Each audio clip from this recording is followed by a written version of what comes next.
Hi everybody, welcome along to another author event with Bookshop 507 and Braille House. Today we're joined by Sandie Docker, author. Thank you very much for joining us. Thank you so much for having me, Andrew. A pleasure. So can you tell us a little bit about yourself? Thank you, Andrew. It's a funny question to answer because I still think of myself as the quiet, simple girl who grew up in Coffs Harbour and somehow managed to write a novel. My first novel, The Kookaburra Creek Cafe, came out in 2018, and before that I was doing what everybody does, just travelling the world and working jobs and starting a family, and then I put pen to paper and it came out, and now I'm 3 books in with another one coming out next year. Fantastic. And what inspired you to start writing books? Yeah, I didn't take the route that most authors take. I am fortunate enough to live in Sydney, which means I get to go to a lot of author events, pre-COVID, of course. And, they always tell this story about how they were kind of predestined to become authors. They wrote their first novel when they were 7, or they came out of the womb reading Tolstoy's War and Peace. Yeah. And it was written in the stars that they would one day become a writer, and I was absolutely not that person. It's sacrilegious to admit, but I hated reading as a child. It was the last thing that I wanted to do with my time, and it wasn't until I was in my late teens that my father introduced me to fantasy novels. And that was when I discovered a love of reading. And when I finished school and went to university, I was doing a Bachelor of Arts, majoring in languages, Mandarin and German. And as part of the Mandarin course, we had to do a translation component. And it was during that my lecturer suggested that I had a knack for writing, and I thought, that's a strange thing to say to me. This was never on my radar. Yeah. And then I moved to London with my then boyfriend, now husband, and I think I was missing home. Going from Coffs Harbour, which was at the time only 20,000 people, and then suddenly I'm in London, which is slightly bigger than 20,000. And the weather's a bit different. Very different. 18 degrees and they're in their bikinis. And I was missing home, I think, and I started to write while I was there. And that was when I wrote my first manuscript, which was an absolute pile of dog you-know-what. But it showed me that I loved that process. And I went on to write a few more manuscripts, and that's how it all began. Very good. And your books are quintessentially Australian, as we can see. But you've also published in German. So why do you think it's important to tell our stories to people from other countries? Yeah, I think there are countries overseas who are really fascinated by Australian stories. So it was my first novel, The Kookaburra Creek Cafe, that got picked up by a major German publisher and translated over there. And the Germans do have a bit of a fascination with Australia, and it's something that they don't necessarily know a lot about. I was actually an exchange student to Germany when I was 17, 18. And, I would get questions like, do our kangaroos deliver our mail? And they were genuine questions. And so I think it's really important that, if Australian authors do manage to get out there into those other countries, that our stories are shown that, no kangaroos don't deliver our mail, but we are unique in the way we live our life. And I think that's what fascinates people from overseas. Yeah, right. And can you tell us a little bit about the writing process? Do you sit and write cover to cover, or is the whole book planned out in advance, or? No, I am not a plotter. A plotter is somebody who knows right from the very beginning exactly where it's going to go. They have chapter outlines before they start, and everything is planned. I have never written like that. I am what they call a pantser, which is a shocking name, Andrew, but it comes from fly by the seat of your pants. So I have no plan before I start writing. I tend to start with just one single scene in my head, and it's usually a scene that comes much later in the book, and I kind of explore my characters and my story through that. You know, who are they? What are they doing? Why are they in this particular place and time? And I write my way into the story, and I don't tend to write chronologically either. I write whatever's coming, and then I have to go back and change things and fix things, and yeah. Yeah, and your books are loved. What do you think is the secret ingredient? Oh man, if I knew that. Oh, right. I think there's a lot of luck involved. Right. I think what probably resonates with my stories, or what I hope resonates with my stories, is that they are quintessentially Australian, which resonates with Australian audiences, but they tend to be about everyday people doing everyday things, but something extraordinary happens to them. And hopefully I tell that story with heart and with emotion. And I think I find that balance between pain and an uplifting story, because life isn't always rainbows and cupcakes. And I think people can relate to the pain that my characters go through, but I still leave them with that sort of happy ending at the end. Nice. And as an author, what's the best piece of advice you've been given? Oh, there's all sorts of advice out there. Some of it's good and some of it's not. The best piece of advice I've been given is, I'm looking at it up there on my shelf because I actually framed this quote, and it's, "The bigger the issue, the smaller you write." And I think it's a really important quote. It goes, I'm just going to slide slightly off camera so I can read it. "You don't write about the horrors of war. You write about a kid's burnt sock lying on the road." And I think that's a really important piece of advice. So when I'm looking at my novels, and I do deal with some quite traumatic experiences in all of my novels, to write about that experience as a whole would be too much. You have to take the smallest part of that pain and that trauma and write about that for that individual character. And I think that was the best piece of advice I ever got. Very good. And your first book only came out 2 years ago. Yes. It's been a bit of a whirlwind. What's changed for you in that time? Yeah, it's been a crazy ride. So yeah, April 2018, and then January 2019 was The Cottage at Rosella Cove, and then March this year was the Banksia Bay Beach Shack. So it's been quite a whirlwind. You know, on the outside it looks like an overnight success story, but if you've ever heard anybody talk about their overnight success stories, you'll know it's never overnight. It took me about 18 years to get to this point. You just don't see all of that hard work that goes in beforehand. I am writing full time now, which is fantastic. You know, I'm not making big bucks, but enough to keep my husband off my back, that I can just keep writing. So that's been wonderful. And doing events in COVID, they've all been virtual like this. But before COVID, getting to travel the country and meet readers has been fantastic. Yeah, lovely. And just looking at your books there, the beautiful cover art, how do you connect with the illustrators or the people that do that?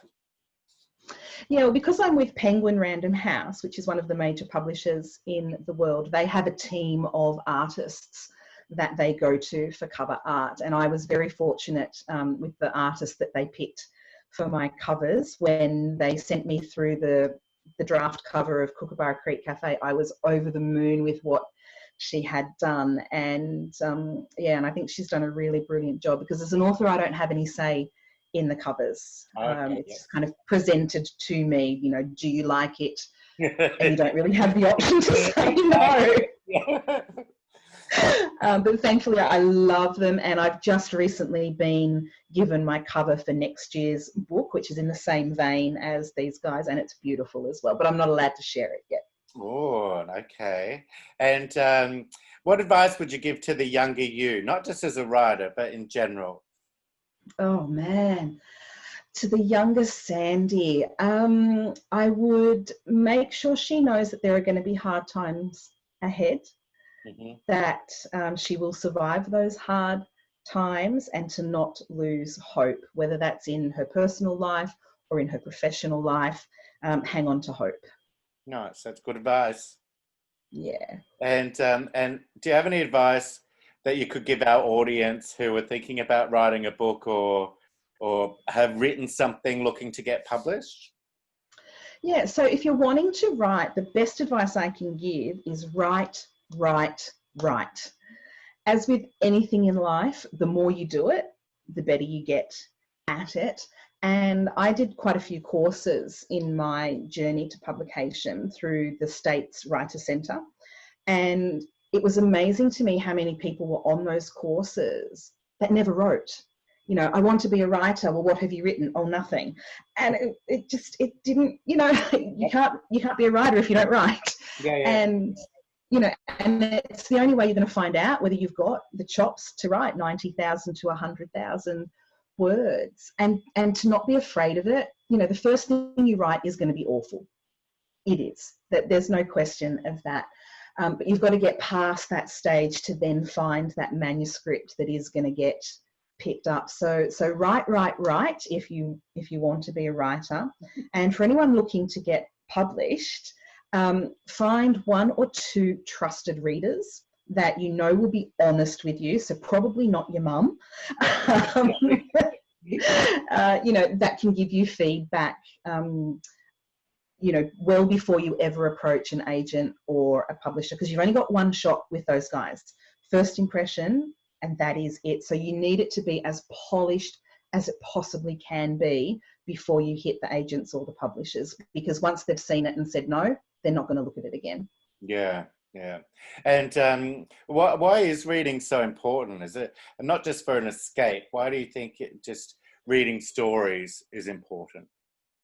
It helps us connect, I think, connect with other people, not just the writer, but people that we talk about the books with, whether that's in a book club or just over coffee with your best friend. And it helps us experience a life broader than we can live ourselves. Yeah. And I think that's really important. That helps build empathy. It helps build understanding. And if we can do that, then it brings us closer together as human beings, I think. And, you know, the more you read, the more connected you are to that human experience. And I think in this day and age, that's a really important thing. Yeah, it is. And how about yourself? What sort of books do you read in your own time? Yeah, well, you can see I'm sitting in my library with an awful lot of books around me. I tend to read predominantly within my own genre, within the women's fiction genre, which is quite a broad genre. You know, that could be happy, you know, shopaholic books, or slightly darker Liane Moriarty style women's fiction. But I tend to read mostly that. And then my second favourite area to read would be historical fiction. So people like Fiona McIntosh, Geraldine Brooks is one of my favourites. That's where I tend to read most. Very good. And what's next? So you mentioned you have a book coming up. Can you tell us about that? What have we got? How much can you tell us about that? I feel like we're getting a bit of a scoop here. A world exclusive here. Yeah. It's called the Wattle Island Book Club.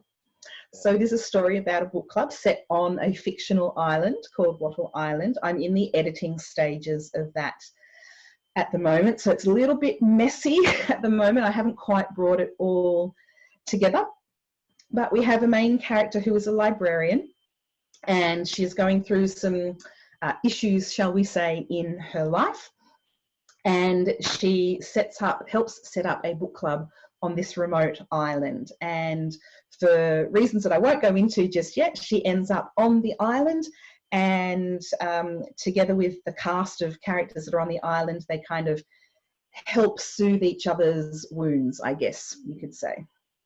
Very good. Nice one. And are you able to read us a little bit from one of your books? Yeah, do you have a preference for which one? No, whichever you prefer. All right, well, let's go with the newest. We'll go with Banksia Bay. Very good.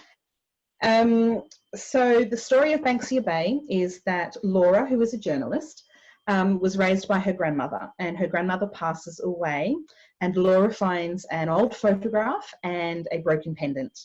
And those two items lead her to question whether what she knew about her grandmother was true or not. So she heads to Banksia Bay to try to find out what actually happened in her grandmother's past. And when she's there, she meets a whole bunch of wonderful characters, and one of those is Virginia, who is the owner of the beach shack. And she suspects Virginia is the key to unlocking the past. And this is where they meet for the first time. And I'm going to have to take my glasses off. No, thank you. For this.